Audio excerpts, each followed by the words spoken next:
Hey YouTube, welcome back. I've got another racing build here for you. This is from the weekend of October 22nd. It's a hardcore primalist race. The pick skills were Summon Bear, Warcry, or Earthquake, and the banned skills were Eterra's Blessing, Spring and Form, and Ice Thorn. So we couldn't use any of those three skills. So the build that I ended up playing here, we got second place in the tournament. We got to wave 211. First place got 225, I believe. But we ended up playing Earthquake.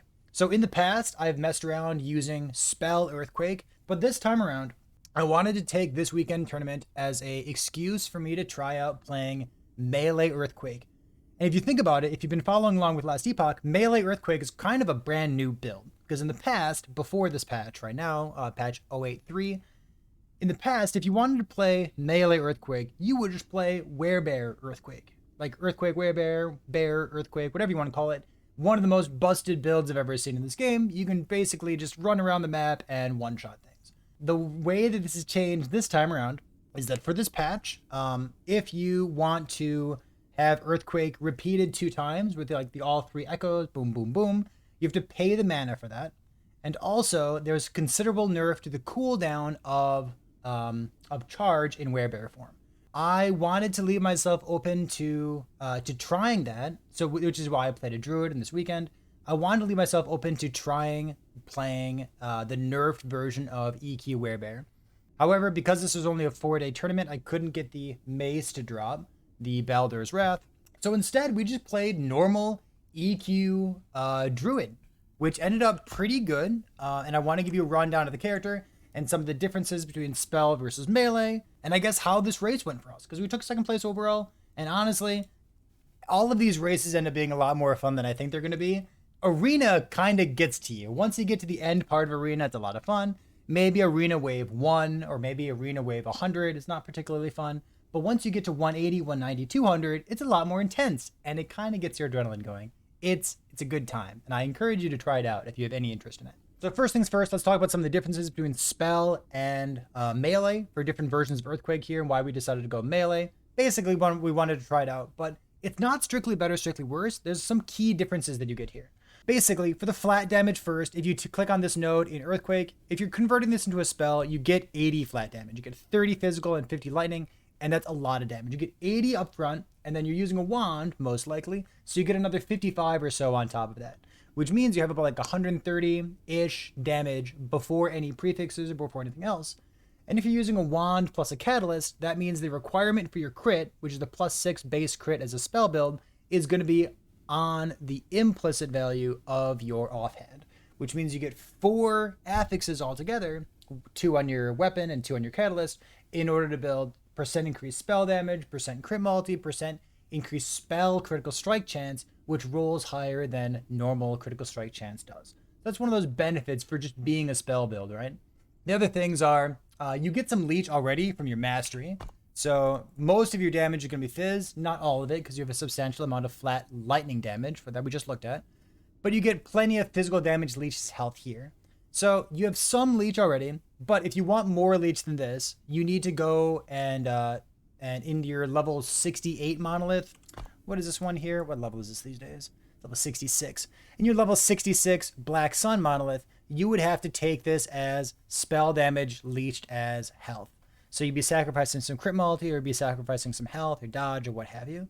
But you need to get this in order to get that chunky leech that you would otherwise get very easily if you were a melee character. Another one is in regards to mana. Chat, if you've ever played a Primalist before, you know that your mana is going to be an issue. Unless you have 30 mana regenerated per second, you're probably wishing that you had a little bit more. So I have 21 mana regen here. I wish I had more. This felt okay. I was using Swipe for my mana generation. Swipe gives you mana on hit against enemies, whereas Tempest Strike gives you mana on skill use most of the time. You know how Tempest Strike works. Tempest Strike also doesn't scale with attack speed, which makes it kind of clunky. It makes it hard to use. I think for my character, if I had kept using Tempest Strike for my mana generation, I would have died. There are multiple situations where I would have just died because I needed to be locked in the animation to very slowly swing my axe forward and generate mana using Tempest Strike. So one of the things that melee gets to do is, because you have melee attack speed, you get to use Swipe and have it feel nice and responsive. if you try to use Swipe as a spell character to solve your mana issues, it's not going to be much better than Tempest Strike. Tempest Strike is going to give you more mana, you don't need to hit enemies, and also you're less punished because you don't have attack speed in your spell EQ build. So there's some kind of difference between these two things. Also note that if you're playing spell EQ, you don't get the 80 flat damage from the skill tree itself that we just looked at, but you also get to use a bigger two-handed weapon. So the weapon that I went with here is 88 flat damage, and then I have melee attack speed and melee physical damage on this as well. You could get a bigger weapon. You could use maybe a two-handed mace that would have huge damage and maybe plus 10 base crit, like a Lucerne, for example. But here's the issue.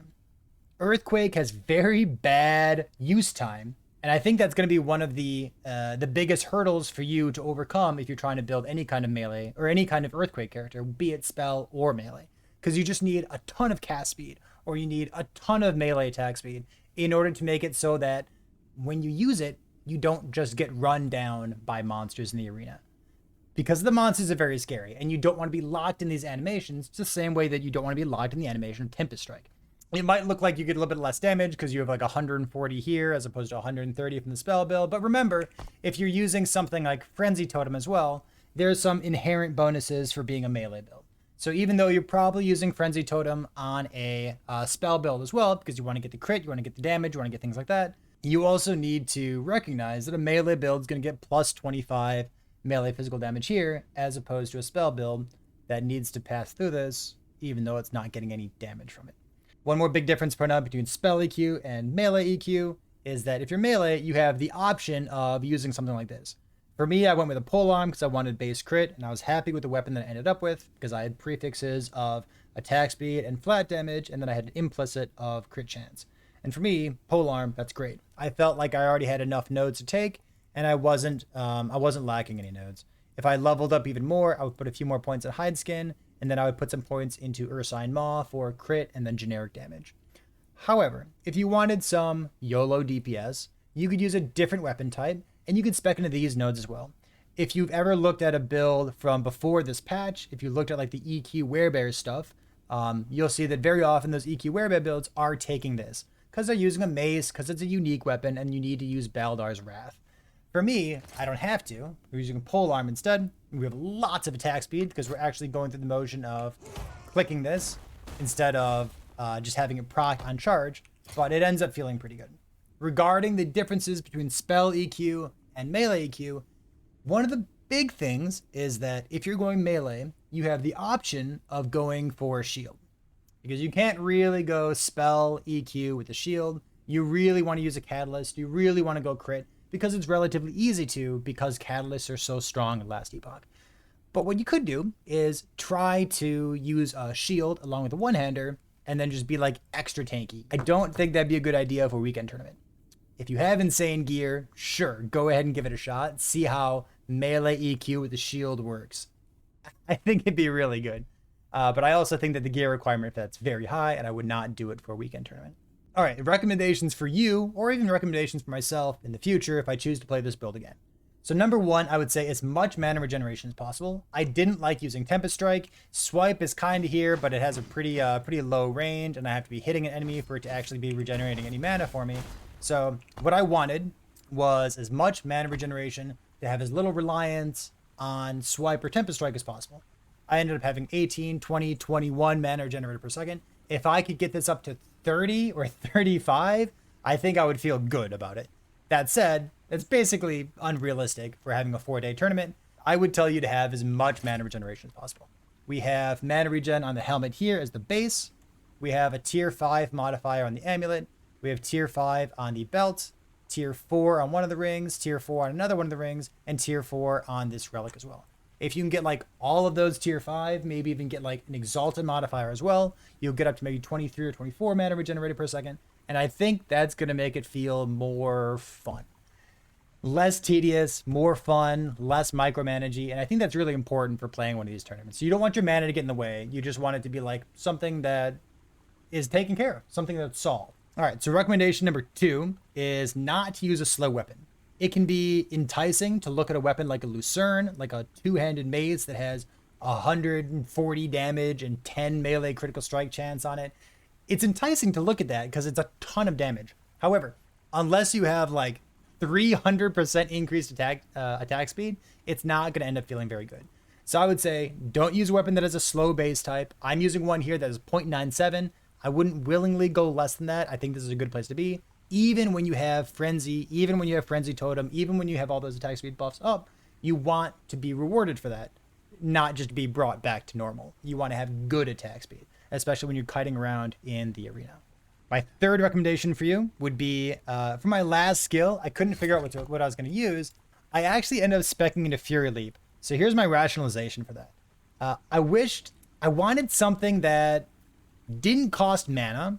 I wanted something that could be like automated or could be procced for something else, something that didn't need to be used, maybe like a companion that followed me around. My mana is already under enough pressure from Earthquake itself, and because I'm trying not to use Tempest Strike, I'm trying not to require the use of something else while I'm running away from another monster so that I can just have EQ back up as fast as possible. So outside of this tournament, I would say you should use Ice Thorns. I think Ice Thorns perfectly fits in the slot, and speccing into Fury Leap is such a niche case. You're basically never going to be using Fury Leap. Even during monoliths or echoes or something, you're probably not using it too often, especially not during arena. So outside of this tournament, I would say use Ice Thorns. Ice Thorn gives you the application of Chill. So you want Chill as a suffix in your weapon. And then you can take the Chill nodes in Earthquake because you're reliably proccing Chill, right? For me, I don't have a bunch of other random stuff going off, like procs or hits, anything else, to proc Chill. So you'll actually see that in Earthquake, I ended up not taking these super strong Chill nodes over here. I will say, I've done the math for you. All of these modifiers here, I have, I think it's 700. Is that right? I have 700% more damage with the nodes that I have taken on the skill tree here. So it's, is that right? It's 75% more damage, 100% more, 100% more. So I can show you the math real quick. Let's pull this up on the screen. So here's the math behind it. These top nodes reflect how much damage I have based on my current skill tree. So I have about a 700% more damage multiplier. This is 75, 100, 100. Against chilled enemies, if you opt into like the more normal pathing that you might see where people pick up a little bit of extra AoE and then spec down into these damage against chilled or frozen enemy modifiers, if you have that sort of, maybe like an Ice Thorns chilling something or just like some other source of chill in your build that's more reliable, then it would become a 7.68 multiplier. So that damage is a little bit better. However, because I don't have Ice Thorns and because I don't have a reliable way of proccing enemies as often as possible, I opted into this. It's about a horse apiece. They're about the same. But yeah, in general, if you have a way of chilling reliably, I would say just path through this, get some extra AoE in there, and get these busted 30% more damage per point nodes. Because they're very good. So if you're interested in the rest of this character, in the skills, the masteries, the idols, the gear, any of that good stuff, I'm going to link the build planner in the description of this video here. We're not going to run through it. It's just a bunch of life res, and as much mana regeneration as possible. You know what that looks like.